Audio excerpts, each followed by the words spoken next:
These works of art exist in the digital world, and now they're worth millions of dollars. It's part of an explosion in the market for NFTs, digital tokens that prove ownership of things like digital art that you can't even touch. The center of this virtual gold rush is Mike Winkelmann, better known as Beeple. I never thought I could sell my work like this. Then he heard about NFTs. Kind of late September, early October, people kept hitting me up, being like, oh, you gotta look at this NFT thing. 2 months later, he netted $3.5 million selling art backed by NFTs. Definitely just mind-boggling. In March, Christie's, a 225-year-old auction house that previously only sold physical art, Previously in the collections of three kings of England at 90 million. auctioned an entirely digital Beeple for millions of dollars. Is it a bubble? I think there is a very good chance. There could be a bubble. So why are NFTs and digital art getting so expensive so quickly? The speculation in this market is so wild that when a $95,000 Banksy was burned and then resold, it raised a staggering $400,000 as an NFT. We sort of value things. It's like if everybody wants it, well then it has value. I mean, what makes a Louis Vuitton purse have value? It's just brown leather purse. To understand who pays, it's important to understand NFTs. So it's sort of like saying, do you think a web page is valuable? Well, I don't know, it could be. NFT stands for non-fungible token, essentially a digital signature backed by blockchain technology that proves ownership of something. Unlike Bitcoin, which are all identical by design, NFTs are unique. To some degree, what NFTs offer for sale is the idea of scarcity. It's possible to buy a token that represents art in the physical world, but NFTs also back digital assets like an image or even a tweet. The current bid on Jack Dorsey's first tweet is $2.5 million. This cat meme recently sold for $600,000. Last week, Logan Paul made over $5,081,490 selling digital trading cards of himself known as NFTs. For Beeple, his daily dedication to his craft helped drive his popularity as he posted art he created from his home in Charleston, South Carolina. So May 1st, 2007, I started doing a sketch a day, every single day, start to finish. And year after year, Beeple gave them away and built an audience online. Sharing my stuff and sort of putting it out there, I think actually makes the stuff more valuable because it makes it more popular. His rise to broader fame as an artist happened seemingly overnight. Back in the olden days of 2020, Beeple's NFT-backed Crossroads sold for $66,666. I was like, oh my God, I sold a piece for $66,000. It was just insane. In December, Beeple sold $3.5 million worth of art in one day.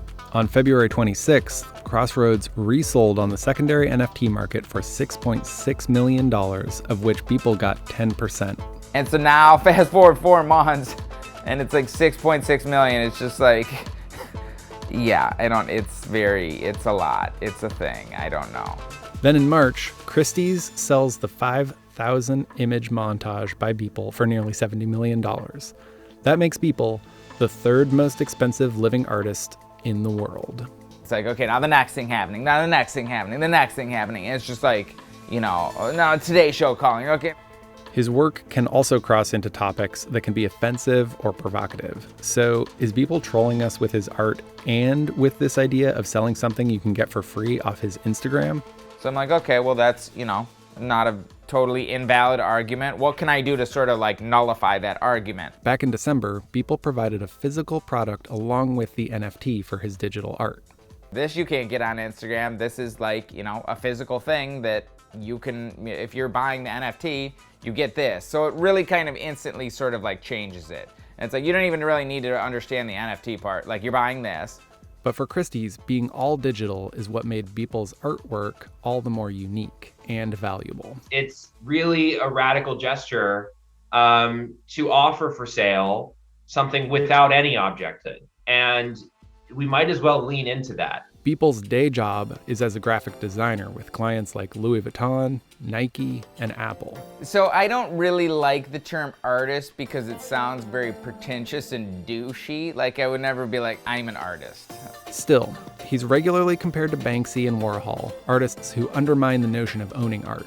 And also to that Italian artist who mocked the fine art market by taping a banana to the wall. This banana duct taped to a wall. It's Maurizio Catalan's latest work of art. It's called The Comedian. I think if you looked at a lot of fine art, you would probably say the same thing, or most people would say the same thing. They'd be like, who paid for this? This is Ryoma Ito, co-founder of Maker's Place, an online marketplace that sells NFTs. He teamed up with Christie's for the sale of Beeple's collage. The big catalyst was the Christie's auction. That announcement brought in a lot of visibility in so many different channels. To build anticipation for the Christie's auction, Ryoma teamed up with Beeple to sell some of his artworks for $1 each. It crashed the Maker's Place site. At our peak, we had about 450,000 requests coming through at a second. So Day trader Keith Llewellyn was one of the lucky ones, buying the NFT for just $1. So I learned about NFTs last week just before I posted this video on my TikTok. Then I followed the world's biggest NFT artist and noticed he was having an NFT drop where his work was going for only $1. Key ended up with one of Beeple's artworks and was offered $50,000 for it the same day, but didn't take the offer. I expect it to expand exponentially by the end of this year. Instead of art collectors, many of the buyers at the moment are like Key, speculators and investors in this gold rush. Just like with cryptocurrencies, environmental and climate concerns are real. NFT transactions use significant, growing amounts of electricity. In a single month, one NFT marketplace went from 200 transactions a day to 5,000. And I honestly think that the sort of digital art community is gonna take this much more seriously, addressing these issues, than sort of the broader blockchain community. The question is if this mania will keep going or come crashing down.